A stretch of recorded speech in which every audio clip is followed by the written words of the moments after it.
5 key words for my talk. Future studies, Southern Africa, higher education, great transitions, holistic thinking, the big picture. 5 key words. Future studies have been around a long time, and we need to think about it. We need to envisage the future, because all of our education is about the future. That's what it's about. And unless we envisage positive, creative, inspiring futures, we're not going to get anywhere. So, I want to present to you some futures work that's been done. I'm going to start by looking at forecasting. I'm going to go on to look at backcasting and scenario building. That's where we're going. Forecasting is fairly obvious. We look into the future, we predict current trends, we see where we're going to go.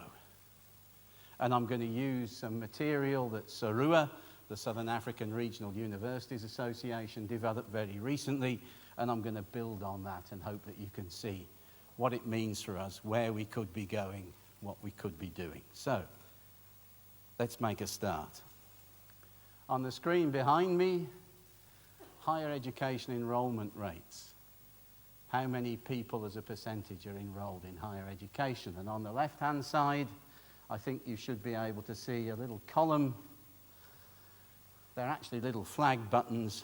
Up at the top is Mauritius, the highest higher education enrollment, South Africa, and then around 10% and lower, all the other countries. And I'm going to run a short international futures model, which is going to predict what those enrollment rates are going to be.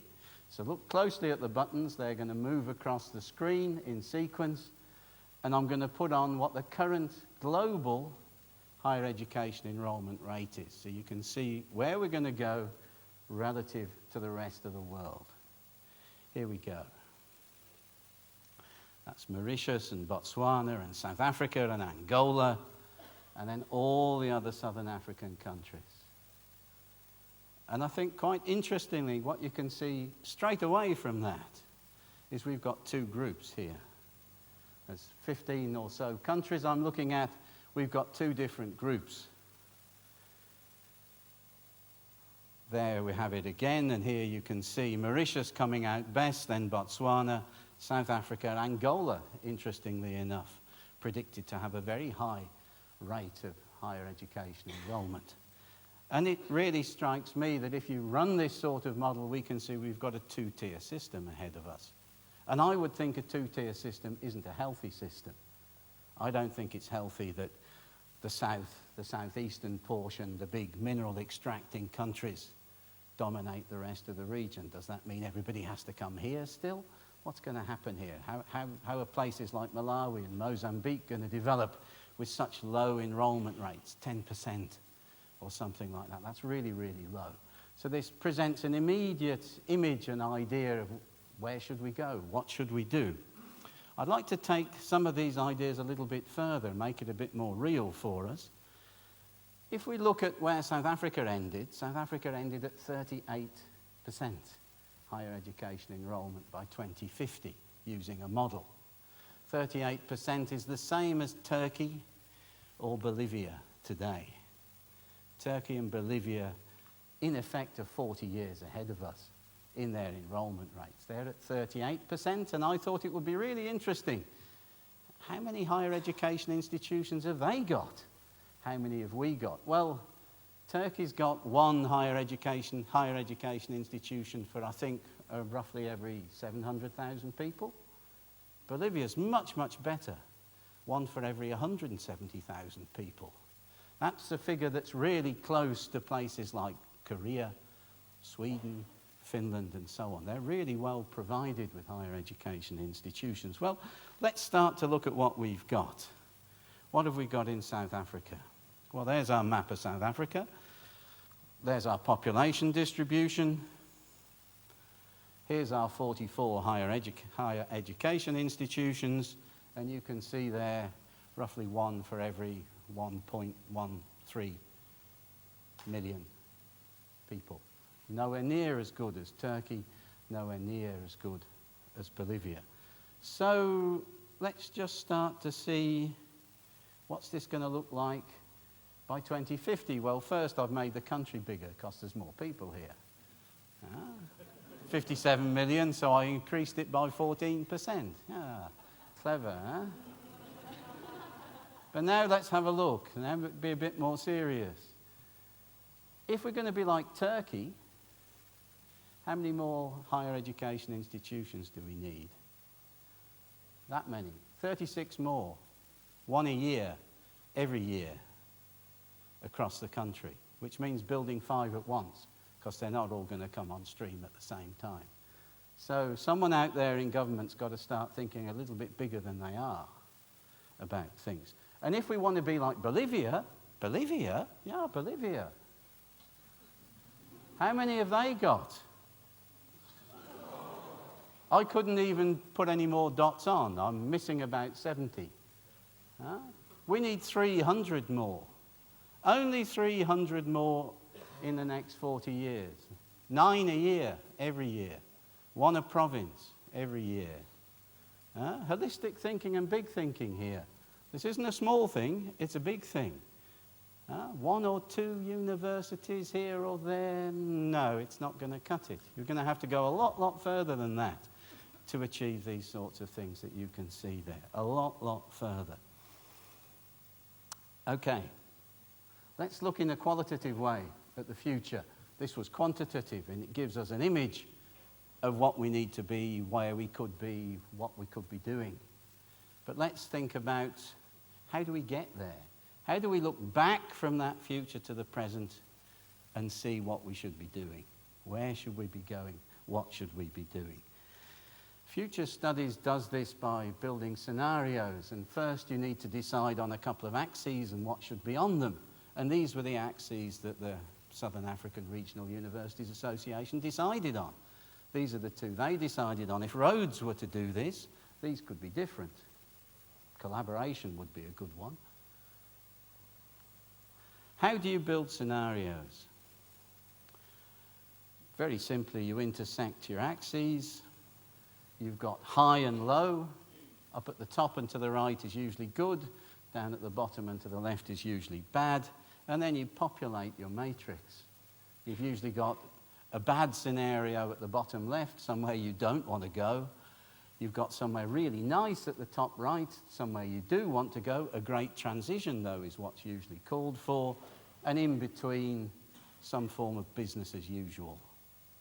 Some form of business as usual.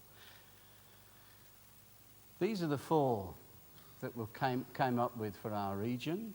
And typically, what you have to do with these is develop a narrative. Be creative, be qualitative, write a story. What's it like to be in each of these 4? What's it like to be the university searching for its soul? Oh, well, that's easy. I want to do web conferencing. You can't. Why not? You'll use the internet. Yes. You still can't. That's why I've got so little hair, you see. The missed flight's really obvious too. Understaffed people enough, increase the number of students enough.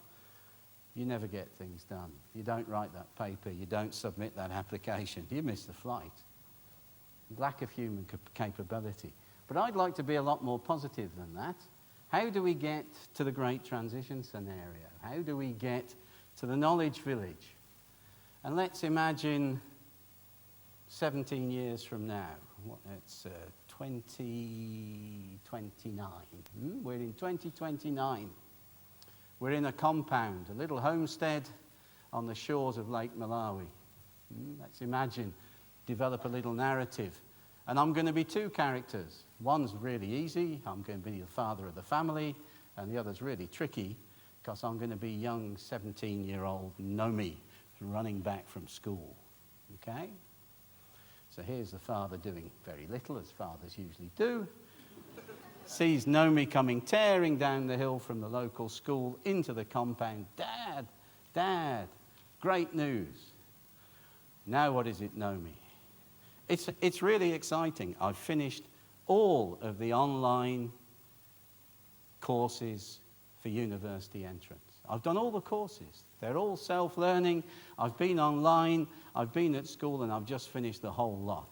And I got nearly 100%. I'm the top student ever from Malawi. It said so on the screen. Oh, that's fantastic, Naomi. Really shows how dedicated you've been this whole year, doing this all on your own. Yeah, but not only that, Dad. The screen took me to a new level. I got onto a new level. What on earth is a new level? What are you talking about? Dad, you remember, even you were young and you played computer games. And when you played those games and you got to the end, you went up a level. Ah, yeah, I remember that. What's in this new level? Well, it was fantastic. There was a golden envelope in the new level. I touched it, and the envelope said, "Congratulations. The Gold, Oil and Diamonds Foundation has given you a full bursary. You can study at any Southern African university you like." And I was so pleased. And on the other side of the screen was a little map, and it said you were here. So I touched it, and I could see the school and the house and the local university, and there were all these little dots on it. And the little dots were all the academics visiting from Southern African universities. And I wanted to go to Rhodes. So I thought, I'll just touch the purple dot and see who it is. So I touched the purple dot. What did I see? Dr. Tyrone Lowe. Visiting the University of Northern Malawi. And I had a talk with him. I had a web conferencing session with him. Web conferencing sessions? That wasn't very easy in my day. It's easy now, Dad. I had a session with him. I'm going to Rhodes. I'm going to be there in 3 months' time. There's our little narrative of the knowledge village. Now, on a serious level, what does this mean? What do we look at in the present to see what have we already got? How can we get there? And I've listed a few things up there that we have got. We've got open source, open access material that we can use. We already know how to use it. We've got mobile technologies, the technologies of the future in Africa. We've got them. We know how to use them. That's how it's going to be. We've got regional organizations busily trying to harmonize things and pull us together across the region. We know how to learn asynchronously so that little Naomi can learn at her own speed, at her own pace, and come when she wants. We're not going to batch process her with all the others from 2029. We don't have to do that. And of course, we've got a few people experienced in future studies who can see how these things can develop and hope and inspire people to go that way. But then we've got the negative side as well. What haven't we got in the present? What do we need to get rid of, or we need to query and change? We haven't got God. The Gold, Oil and Diamonds Corporate Social Responsibility Fund to fund the mobility of our students and staff. We haven't got this. We haven't got development of curricula that's free and open to anybody to go and look at, that's self-correcting, that's self-evaluating. We don't have that. Why not? We haven't yet thought up a replacement for funding models that force us to compete all the time. Go for higher ratings, go for better rankings, go for better citations, more research chairs.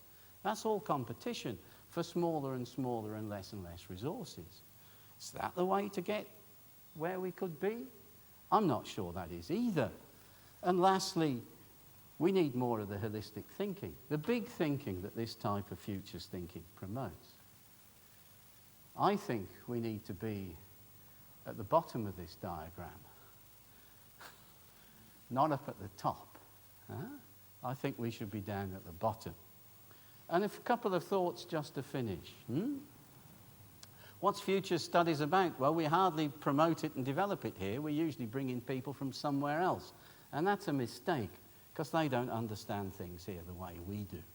They do very good, extremely competent jobs, but they're not us. They're not from here. They've never heard the wind in the grass or made it rain in the lecture theatre like we did this morning. They don't know this stuff. So I think it's time we became the authors of our own futures, not just sat there in the audience waiting for someone else to show us what to do. Thanks.